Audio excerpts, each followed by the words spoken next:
Assalamualaikum warahmatullahi wabarakatuh. Perkenalkan, nama saya Luki Rahman dengan NIM 228100330.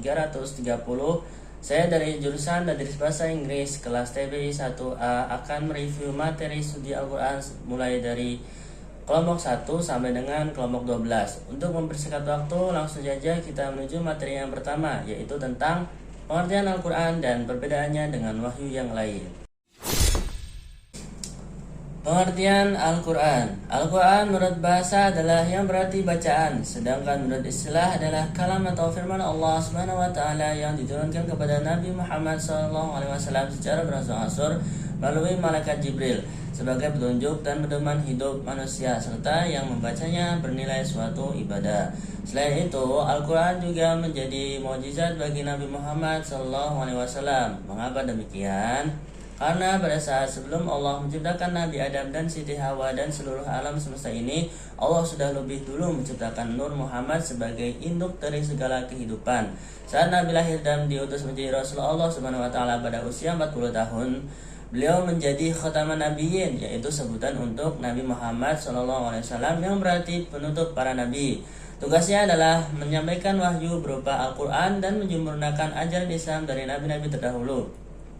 Ayat yang pertama kali diturunkan kepada Rasulullah adalah surat Al-Alaq ayat 1-5 saat berada di Gua Hiro pada tahun 610 Masehi, yang dimana turunnya surat ini menjadikan awal dari kenabian Nabi Muhammad SAW. Al-Quran sendiri memiliki nama lain dan arti tersendiri, diantaranya yang pertama Alkitab, yang kedua Al-Huda, yang ketiga Al-Furqan, yang keempat Ar-Rahmah, yang kelima Ar-Ruh, yang keenam Asy-Syifa, yang ketujuh Al-Haq, yang ke-8 adalah Al-Bayan. Al-Quran juga mempunyai sifat-sifat seperti Al-Hakim, yang berarti yang bijaksana atau penuh hikmah. Yang kedua adalah Al-Aziz, yang berarti kuat. Kuat di sini diartikan sebagai bahwa Al-Quran terbukti kuat kebenarannya. Yang ketiga adalah Al-Karim, yang berarti terpuji atau yang mulia, karena Allah telah meninggikan atau memuliakan Al-Quran di atas kitab-kitab lainnya. Yang keempat adalah Al-Majid, yang berarti tinggi, karena pada dasarnya Al-Quran berada di puncak ketinggian, kemuliaan dan keberkahannya. Adapun sumber hukum Islam lainnya selain Al-Quran ialah hadis. Hadis adalah segala sesuatu yang disandarkan kepada Nabi Muhammad SAW, baik perkataan maupun perbuatan. Hadis itu sendiri memiliki fungsi, yaitu untuk menguraikan, merincikan, menjelaskan, dan mendefinisikan apa yang tidak dijelaskan di dalam Al-Quran. Hadis terbagi menjadi dua macam, ada hadis qudsi dan hadis nabawi. Hadis qudsi ialah hadis yang lafadznya berasal dari Nabi Muhammad dan isi atau maknanya berasal dari Allah. Sedangkan hadis nabawi adalah segala sesuatu yang berasal dari Nabi Muhammad.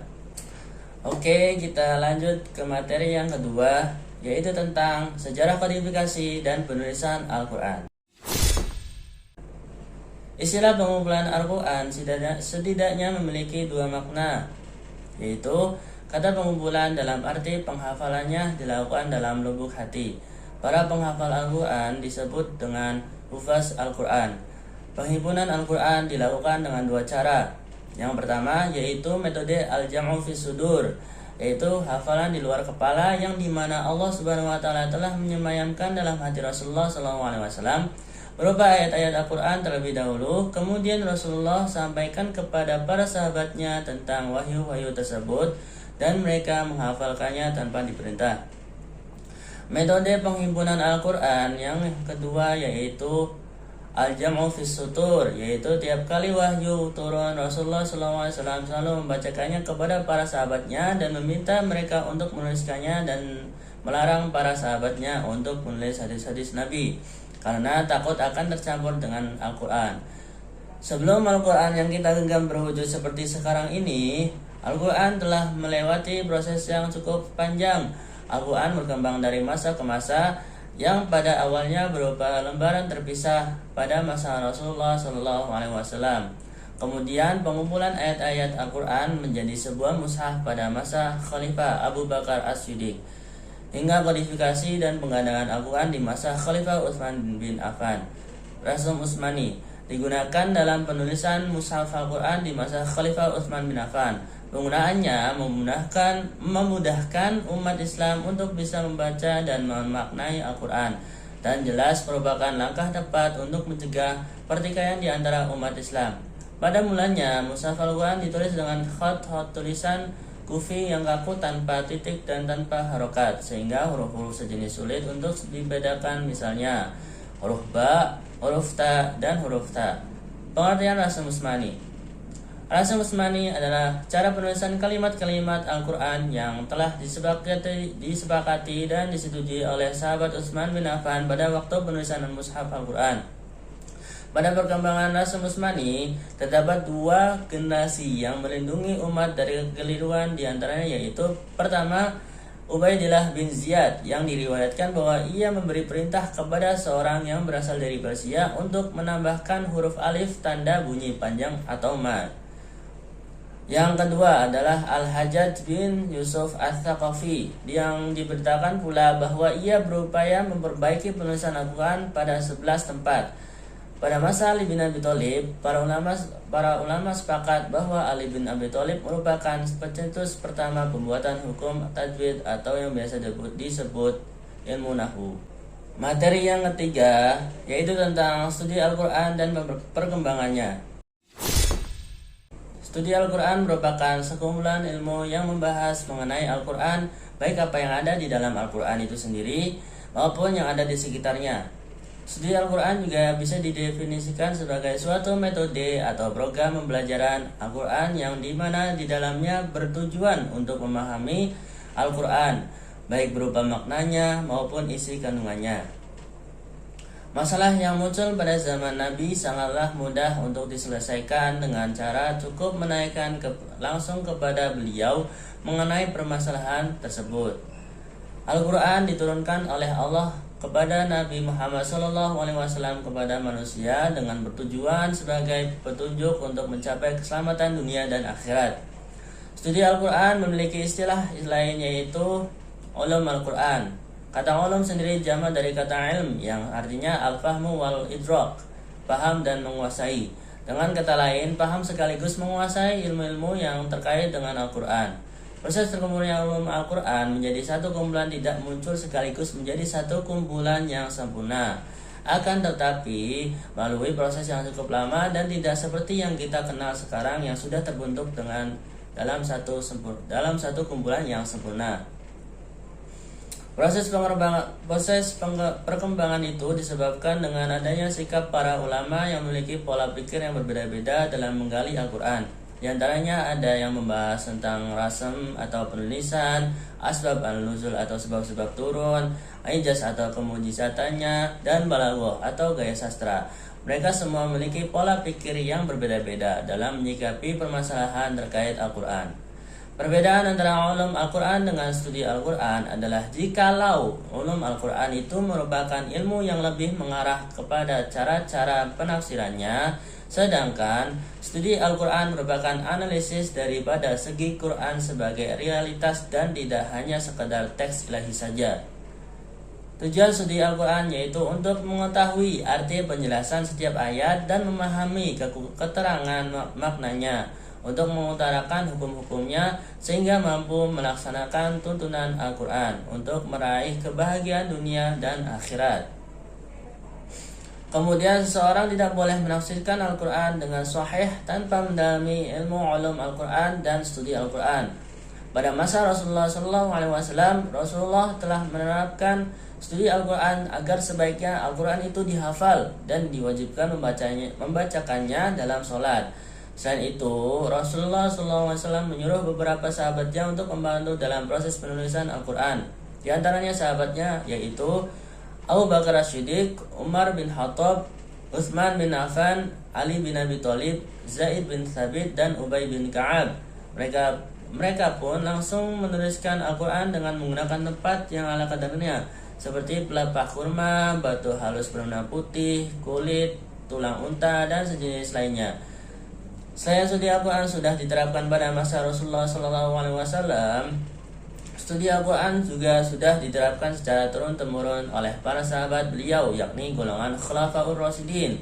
Pada masa itu, Abu Bakar dengan Umar bin Khattab menyebarluaskan studi Al-Quran bukan secara dibukukan, akan tetapi mereka melakukannya dengan cara berhadapan langsung dengan gurunya, yaitu Rasulullah SAW.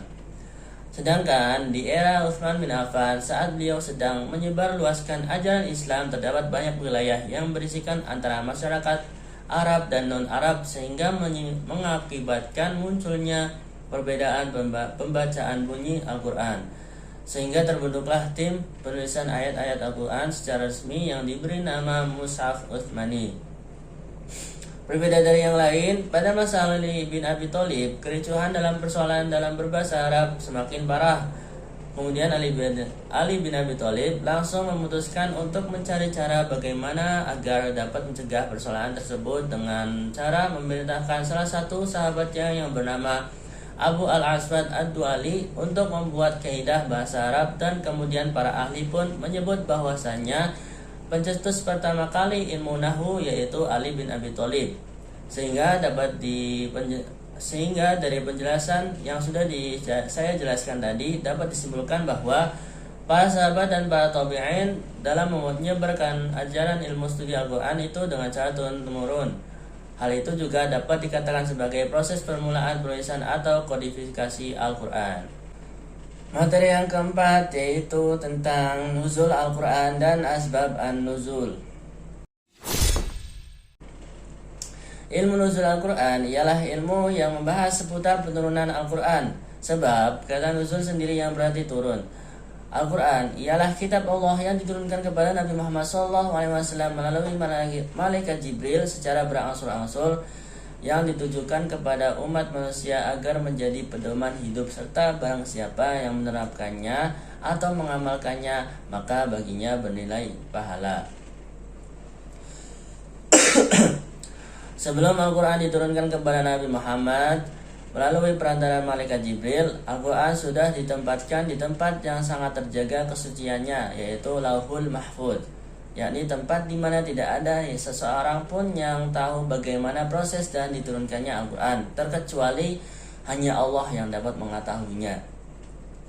Selain Al-Quran sudah disimpan dan ditempatkan ke dalam tempat yang terjaga kesuciannya, Al-Quran juga diturunkan di langit pertama dan disimpan di Bait Al-Izzah yang terjadi bertepat dengan malam Lailatul Qadar, yakni malam kemuliaan atau bisa disebut juga malam 1000 bulan. Pada malam itu juga terjadi peristiwa, yakni diturunkannya Al-Quran secara sekaligus ke langit dunia, dan Nabi Muhammad SAW pun sudah menerima wahyu secara berangsur-angsur kurang lebih selama 23 tahun. Di balik banyaknya tahap penurunan Al-Quran secara berangsur-angsur, terdapat pula hikmah yang terkandung di dalamnya, seperti menguatkan hati Nabi Muhammad SAW dalam menghadapi kaumnya yang memiliki sifat keras, menjawab pertanyaan kaum musyrikin yang pertanyaannya bertujuan untuk melemahkan hati Rasulullah, memudahkan kaum ummi dalam menghafal dan memudahkan dalam mengkajinya sedikit demi sedikit. Asbab an-nuzul juga diartikan sebagai sebab penurunnya Al-Quran atau latar belakang penurunan Al-Quran. Atau asbab an-nuzul dapat diartikan sebagai ilmu yang mengkaji mengenai sebab-sebab atau latar belakang yang menjadikan ayat-ayat Al-Quran itu turun. Dalam prosesnya, asbab an-nuzul mempunyai dua arti, yakni ada yang tidak dapat diartikan sebagai makro dan ada juga yang bisa diartikan sebagai mikro. Adapun pengertian asbab an-nuzul secara makro ialah suatu proses yang meliputi peristiwa-peristiwa yang terjadi secara garis besar atau menyeluruh. Sedangkan asbab an-nuzul secara mikro ialah proses yang meliputi peristiwa-peristiwa yang didampingi oleh peristiwa makro. Berdasarkan pada buku Manahil Al-Urfan fi Ulum Al-Quran yang ditulis oleh Az-Zarqani, yang menyatakan bahwa asbab an-nuzul ialah sesuatu yang menyebabkan surat dan ayat-ayat itu turun dan dijadikan sebagai hukum mengenai masalah-masalah yang terjadi pada masa itu. Menurut Az-Zarqani sendiri, ada 3 bentuk ayat yang turun karena diikuti oleh peristiwa yang melatar belakanginya, yaitu 1. Ketika peristiwa khusumah atau pertengkaran yang sedang berlangsung. Yang kedua yaitu ketika peristiwa yang terjadi berupa akibat kesalahan orang yang tidak dapat diterima oleh akal sehat. Dan yang ketiga yaitu ketika terjadi peristiwa yang menuju pada kecocokan atau kesesuaian. Salah satu pesan yang disampaikan oleh Al-Wahidi Al-Nisaburi adalah jangan terlalu memberikan asbab an-nuzul secara sembarang, karena harus memerlukan atau didasarkan pada riwayat yang sahih. Dengan demikian dapat disimpulkan bahwa asbab an-nuzul hanya dapat disandarkan pada riwayat-riwayat yang sahih dan yang berasal dari sahabat melalui Rasulullah SAW secara langsung atau dapat diartikan sebagai sanad. Materi yang kelima yaitu tentang ilmu Makkiyah dan Madaniyah. Ilmu Makkiyah dan Madaniyah adalah ilmu yang mempelajari terkait tentang bagian-bagian Al-Quran yang diturunkan berdasarkan tempatnya, yaitu antara kota Mekkah dan Madinah, baik dari segi arti maupun maknanya itu sendiri. Melalui ilmu ini kita bisa mempermudah untuk membedakan mana ayat yang Makkiyah dan mana ayat yang Madaniyah. Pembagian Makkiyah dan Madaniyah menurut Abu Zaid adalah bertujuan untuk memberikan gambaran tentang dua fase penting dalam membentukkan teks keagamaan, baik dari segi isi, struktur, atau konstruksinya. Ada juga pendapat yang dikemukakan oleh Abu Zaid bahwa kajian ilmu Makkiyah dan Madaniyah ini sebagai salah satu upaya untuk menganalisis konstruksi komunikasi Al-Quran atau yang biasa disebut dengan siyaq al-tahatub. Dalam cara mengetahui penjelasan Makkiyah dan Madaniyah terdapat 4, yaitu waktu, tempat, subjek, konten, analisis atau tema. Dari semua teori tadi, teori yang lebih diutamakan adalah semua teori punya fungsinya masing-masing sehingga tidak bisa ditentukan. Adapun perbedaan isi kandungan antara Makkiyah dan Madaniyah yaitu yang pertama, Makkiyah berisi tentang cerita Nabi Adam dan Iblis. Yang kedua, menyadarkan orang-orang kafir untuk beriman serta tentang perilaku-perilaku buruk orang-orang kafir. Sedangkan Madaniyah berisi tentang hukum-hukum syara beribadah, muamalah, dan hukum-hukum yang berada pada masyarakat. Alasan perbedaan karakteristik Makkiyah dan Madaniyah ialah karena ayat Al-Quran diturunkan berangsur-angsur sehingga Al-Quran dibagi menjadi dua bagian sehingga mudah untuk diklarifikasi. Cara mengklarifikasikan ayat dapat dilihat dari mayoritas ayatnya. Misal mayoritasnya ayat Makkiyah, maka surat itu termasuk surat Makkiyah. Sedangkan semisal mayoritas kebanyakan tertuju pada Madaniyah, maka surat itu termasuk surat Madaniyah. Lanjut ke materi yang ke-6, yaitu tentang definisi ilmu qiraat. Ilmu qiraat adalah salah satu dari ilmu-ilmu Al-Quran. Ilmu qiraat ini mempelajari tentang bagaimana cara membaca Al-Quran, cara melafalkannya, dan cara penulisannya. Ilmu qiraat sendiri memiliki 3 kriteria, yaitu yang pertama, sanadnya sahih dan tidak syad atau cacat sanadnya. Jadi harus jelas sanadnya sesuai dengan kaidah bahasa Arab tetapi tidak sesuai dengan rasam Utsmani. Yang kedua, yaitu dengan diriwayatkan oleh perawi yang terpercaya sesuai kaidah bahasa Arab dan sesuai dengan rasam Utsmani. Yang ketiga, diriwayatkan oleh perawi yang thiqah atau tidak sesuai dengan kaidah bahasa Arab, maka qiraat ini tidak dapat diterima. Selain itu, qiraat juga memiliki beraneka ragam macamnya yang terbagi menjadi 6, yaitu yang pertama, qiraat mutawatir. Qiraat mutawatir yaitu qiraat yang diriwayatkan oleh perawi yang baik atau tidak pernah berbohong dan dapat dipercaya di kalangan masyarakat. Yang kedua, qiraat mujrad, yaitu qiraat yang menambahkan kalimat penafsiran dalam ayat Al-Quran. Yang ketiga adalah qiraat syad, yaitu qiraat yang sanadnya tidak sahih atau tidak jelas atau samar. Qiraat ini dilarang menjadi bacaan sholat dan lainnya.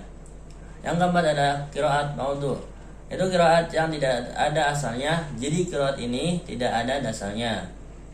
Yang kelima adalah qiraat ahad, yaitu qiraat yang sahih sanadnya, tetapi qiraat ini tidak semasyhur qiraat masyhur dan beda dengan rasam Utsmani atau tidak sesuai dengan kaidah bahasa Arab. Yang keenam adalah qiraat masyhur, yaitu qiraat yang sanadnya sahih sesuai menurut kaidah bahasa Arab, masyhur di kalangan masyarakat tetapi tidak sampai seperti mutawatir dan sesuai atau sama dengan Lazam Utsmani. Pada permulaan abad ketiga Hijriah terdapat qori yang terkenal, yaitu Abu Bakar Ahmad ibnu Musa ibnu Abbas ibnu Mujahid yang terkenal dengan panggilan Ibnu Mujahid, wafat tahun 324 Hijriah di Baghdad. Beliaulah yang membukukan qiraat sab'ah atau 7 qiraat dari 7 imam yang dikenal di Mekah, di Madinah, Kufah, Basrah, dan Syam. Materi yang ketujuh membahas tentang kemujizatan Al-Quran. Pengertian mujizat sendiri berasal dari kata ijaz yang berarti menetapkan kelemahan atau bisa dibilang sebagai sesuatu yang luar biasa yang diberikan Allah melalui para nabi dan rasulnya sebagai bukti atas kebenaran pengakuan kenabian dan kerasulannya. Sedangkan kemujizatan Al-Quran itu sendiri yaitu sesuatu kelebihan pada Al-Quran untuk menandakan atau membenarkan bahwa Al-Quran itu mujizat yang diturunkan oleh Allah kepada Nabi Muhammad melalui perantara malaikat Jibril. Dalam kemujizatan Al-Quran terdapat 3 aspek. Yang pertama aspek gaya bahasa, yang kedua adalah aspek isyarat sains dan teknologi dalam Al-Quran, dan yang ketiga adalah aspek isyarat pemberitaan alam gaib. Secara etimologis, gaya bahasa merupakan terjemahan dari usub, jamaknya asalib, yang memiliki makna jalan, metode, teknik, alil, bentuk, dan gaya. Maksudnya adalah gaya bahasa dalam mengungkapkan. Terdapat banyak bahasa yang digunakan Al-Quran dalam menyampaikan pesan-pesannya, di antaranya yaitu ada yang menggunakan bentuk perintah, ada yang menggunakan bentuk larangan, atau dengan cara memberikan pilihan atau untuk mengerjakan atau tidak mengerjakan. Dalam aspek isyarat, sains dan teknologi, walaupun Al-Quran itu bukan kitab ilmiah atau kitab sains, akan tetapi di dalamnya terdapat beberapa isyarat yang berkaitan dengan hal-hal bersifat ilmiah, yakni berkaitan dengan sains dan teknologi. Serta yang terakhir aspek isyarat pemberitaan gaib, yakni menurut Quraisy Shihab, kegaiban itu terbagi menjadi beberapa hal, yaitu gaib nisbi dan gaib mutlak. Gaib nisbi adalah gaib yang bisa diketahui oleh makhluk tetapi bagi seseorang saja. Contohnya seseorang dokter spesialis kandungan yang bisa memprediksi kandungan. Sedangkan gaib mutlak adalah gaib yang tidak bisa diketahui oleh makhluk. Dalam kemujizatan Al-Quran terdapat hikmah yang dapat kita ambil, yaitu kita jadi tahu bahwa mujizat Al-Quran adalah peristiwa luar biasa pada Al-Quran yang terjadi melalui Nabi Muhammad SAW sebagai bukti kenabiannya yang ditantangkan kepada orang yang ragu untuk melakukan atau mendatangkan hal yang serupa, namun mereka tidak bisa menjawab atau melawan tantangan tersebut. Materi yang ke-8, yaitu materi tentang kisah-kisah di dalam Al-Quran. Pengertian qasas Al-Quran menurut bahasa, kata qasas merupakan jamak dari kisos yang berarti kisah atau cerita atau hikayat. Dapat disimpulkan bahwa pengertian qasas Al-Quran merupakan kejadian atau cerita atau kisah dalam Al-Quran yang menceritakan hal ihwal umat-umat terdahulu dan nabi-nabi mereka dan peristiwa yang telah terjadi, yang sedang terjadi, ataupun yang akan terjadi. Macam-macam kisah dalam Al-Quran terbagi dalam 4 bagian, yaitu yang pertama, berdasarkan cerita atau kisah yang meliputi kisah-kisah para nabi terdahulu, orang-orang dan umat terdahulu, serta kisah-kisah pada masa Rasulullah SAW. Contohnya seperti Perang Badar, Perang Uhud, Perang Bani Nadir, Isra Miraj, dan lain sebagainya. Yang kedua yaitu berdasarkan dari segi waktu. Dalam segi waktunya, qasas Al-Quran terbagi menjadi 3 lagi, yaitu yang pertama adalah masa lampau, yang mana di waktu itu peristiwa yang terjadi tidak bisa ditangkap dengan panca indera. Kemudian adalah masa kini, yang dimana menerangkan peristiwa yang terjadi hingga saat ini. Dan yang terakhir yaitu masa yang akan datang, yang mana isinya meliputi peristiwa-peristiwa yang akan terjadi di masa yang akan datang. Yang ketiga, berdasarkan jenisnya. Dalam jenisnya, qasas Al-Quran meliputi sejarah, perumpamaan, dan al-satir.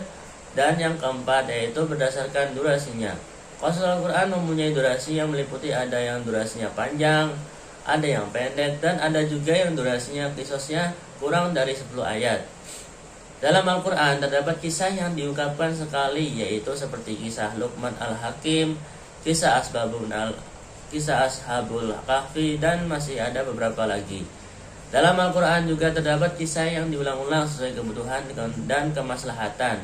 Pengulangan kisah terbagi menjadi 3 bentuk, yaitu yang pertama pengulangan kisah dengan tokoh yang berbeda, yang kedua pengulangan kisah dengan kronologi yang berbeda, yang ketiga pengulangan dengan gaya bahasa yang berbeda. Selain mempunyai pengulangan kisah, dalam kisah Al-Quran juga mempunyai tujuan kisah-kisah dalam Al-Quran, antara lain: 1. Menunjukkan bukti kerasulan Nabi, yang kedua mencontohkan akhlak terpuji dari para Nabi, dan yang ketiga memperkokoh keimanan seorang mukmin, yang keempat memperkokoh dan menjaga martabat kemanusiaan. Materi yang ke-9 yaitu tentang Amsal Al-Quran. Pengertian Amsal Al-Quran adalah suatu ungkapan untuk memperjelas salah satu yang lain dan disampaikan dengan perkataan. Amsal juga bisa diartikan sebagai mengumpamakan sesuatu yang tidak jelas dengan yang lebih konkret atau lebih jelas untuk tujuan dan mengambil manfaat yang di perumpamaan tersebut. Amsal itu ada 3 macam, yaitu amsal musyararah, amsal kaminah, dan amsal mursalah. Amsal musyararah ialah perumpamaan yang di dalamnya menggunakan lafal masal atau sesuatu yang menunjukkan kepada pengertian lafal tersebut. Kemudian amsal kaminah ialah perumpamaan yang di dalamnya tidak disebutkan dengan lafaz tamtsil jelas, tetapi menunjukkan makna-makna yang indah, menarik dalam kepadatan redaksinya dan mempunyai pengaruh tersendiri bila dipindahkan kepada yang serupa dengannya. Dan yang terakhir yaitu amsal mursalah, ialah kalimat-kalimat bebas yang tidak menggunakan kata-kata perumpamaan secara jelas, tetapi kalimat itu berlaku sebagai perumpamaan. Manfaat amsal Al-Quran yaitu melatih terbiasa untuk berpikir dengan perumpamaan dan perbandingan antara sesuatu dengan sesuatu yang lainnya, serta melatih pikiran manusia juga untuk beranalogi agar mendapatkan kesimpulan yang benar dan tepat. Materi yang ke-10 yaitu materi yang membahas tentang nasih dan mansuh. Pengertian nasih. Pengertian nasih sendiri secara lugawi terdapat 4 makna, yaitu yang pertama berupa izalah yang berarti menghilangkan, kemudian yang kedua yaitu tabdil yang berarti penggantian, selanjutnya yang ketiga yaitu takwil yang berarti memalingkan, dan yang terakhir yaitu yang keempat adalah nakal yang berarti memindahkan dari satu tempat ke tempat yang lainnya. Sedangkan mansuh sendiri adalah hukum yang harus diberlakukan atau dicabut. Dari pengertian yang sudah dijelaskan tadi, dapat disimpulkan bahwa bagian-bagian penyusun naskah terdiri dari pernyataan yang menunjukkan bahwa undang-undang yang sudah ada harus dicabut, dan harus ada nasih, serta harus ada mansuh, dan juga harus ada yang dibebani undang-undang tersebut. Berdasarkan kejelasan dalam cakupannya, nasih dalam Al-Quran dibagi menjadi 4 macam. Yang pertama yaitu adalah nasih sharih, yaitu ayat yang secara jelas menghapus hukum yang terdapat pada ayat terdahulu. Yang kedua yaitu nasah dimi, yaitu jika terdapat 2 nasah yang saling bertentangan dan tidak dikompromikan, serta keduanya turun untuk sebuah masalah yang sama. Yang ketiga yaitu nasih kuli, yaitu menghapus hukum yang sebelumnya secara keseluruhan. Contohnya adalah ketentuan iddah 4 bulan 10 hari pada surat Al-Baqarah ayat 234 dinasah oleh ketentuan iddah 1 tahun pada ayat 240 dalam surat yang sama. Dan yang terakhir yaitu yang keempat adalah nasah juz'i, yaitu menghapus hukum umum yang berlaku bagi semua individu dengan hukum yang hanya berlaku bagi sebagian individu, atau menghapus hukum yang bersifat mutlak dengan hukum yang muqayyad. Contohnya, hukum dera 80 kali bagi orang yang menuduh seorang wanita tanpa adanya saksi. Lanjut ke materi yang ke-11. Pada materi yang ke-11 ini menjelaskan tentang muhkam dan mutasyabih. Pengertian muhkam. Muhkam berasal dari kata muhakamah yang memiliki arti berupa hukum, sedangkan pengertian mutasyabih berasal dari syabaha yang berarti serupa atau penyerupaan. Perbedaan muhkam dan mutasyabih bisa dilihat dari ayat-ayatnya. Yang pertama yaitu muhkam. Muhkam sendiri merupakan ayat yang sudah jelas dan tidak bergantung pada ayat yang lain atau tidak memerlukan makna yang lain. Dalam artian, ayat muhkam lebih diartikan sebagai ayat yang membahas tentang aturan, sedangkan mutasyabih merupakan ayat-ayat yang memerlukan penjelasan atau penakwilan. Karena penyerupaan, karena ayat ini diserupakan oleh makna yang lain. Dan ayat ini juga bisa diketahui maknanya serta ayat ini biasanya berkaitan dengan cerita. Tujuan adanya ayat muhkam dan mutasyabih untuk menguji keimanan manusia, dan para ulama salaf mengatakan bahwa semua ayat muhkam tidak ada mutasyabih, dan ayat muhkam sebagai ayat memperkuat keimanan, sedangkan ayat mutasyabih sebagai ayat untuk meyakini bahwa Al-Quran adalah satu-satunya petunjuk bagi kehidupan manusia. Jika tidak ada ayat muhkam, maka akan muncul bahwa Al-Quran bukanlah petunjuk. Pada materi yang terakhir, yaitu materi yang ke-12, membahas tentang pengertian terjemah, tafsir, dan takwil. Pengertian terjemah. Pengertian terjemah bisa dipergunakan dengan dua arti, yaitu terjemah secara harfiah dan terjemah secara tafsiriyah. Yang pertama yaitu terjemah secara harfiah, yaitu memindahkan atau mengalihkan dari bahasa yang satu ke bahasa yang lainnya. Misalkan contohnya seperti bahasa Arab yang dialihkannya atau diganti ke dalam bahasa Indonesia. Yang kedua adalah terjemah tafsiriyah, yaitu membicarakan dengan bahasa lain tanpa memperhatikan atau mementingkan susunan kalimatnya atau bahasa asalnya. Pengertian tafsir. Tafsir adalah ilmu yang menjelaskan tentang cara pengucapan dalam Al-Quran, hukum-hukum yang berdiri sendiri, ataupun tersusun makna-makna yang serta yang melengkapinya. Orang yang ahli dalam ilmu tafsir disebut sebagai mufasir. Kemudian pengertian takwil. Pengertian takwil merupakan kegiatan menafsirkan sesuatu pernyataan sesuai dengan makna yang sebenarnya.